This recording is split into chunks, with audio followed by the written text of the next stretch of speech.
ഇറാന്റെ ആണവ കേന്ദ്രങ്ങൾക്ക് മേൽ അമേരിക്കയുടെ ചെറുവിരൽ പതിക്കാൻ അനുവദിക്കില്ല എന്നതാണ് ഇപ്പോൾ ഇറാൻ ഭരണകൂടം നൽകുന്ന മുന്നറിയിപ്പ്. ആണവ കേന്ദ്രത്തിനുമേൽ ഒരു തരി മണ്ണു വീണാൽ ഭസ്മമാകും തരത്തിലേക്കുള്ള സംരക്ഷണ കവചമാണ് ഇറാൻ ഒരുക്കിയിരിക്കുന്നത്. ഇതുമായി ബന്ധപ്പെട്ട സാറ്റലൈറ്റ് ചിത്രങ്ങൾ പങ്കുവച്ചുകൊണ്ടാണ് ഇവർ രംഗത്ത് വന്നിരിക്കുന്നത്. ഇതോടുകൂടി തന്നെ ഇറാൻ മറ്റൊരു സമ്പൂർണ്ണ യുദ്ധത്തിന് തയ്യാറെടുക്കുകയാണ് എന്നതാണ് ഈ സാറ്റലൈറ്റ് ചിത്രങ്ങൾ തെളിയിക്കുന്നത്.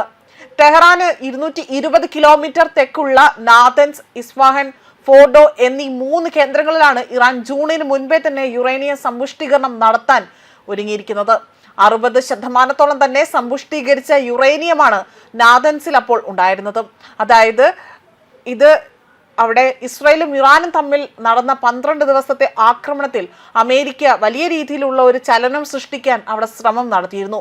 അക്കാലത്താണ് അധികം തന്നെ, അതായത് 60% സമ്പുഷ്ടീകരിച്ച യുറേനിയം നാതൻസിൽ ഉണ്ടായിരുന്നതായി തന്നെ മനസ്സിലാക്കുന്നത്.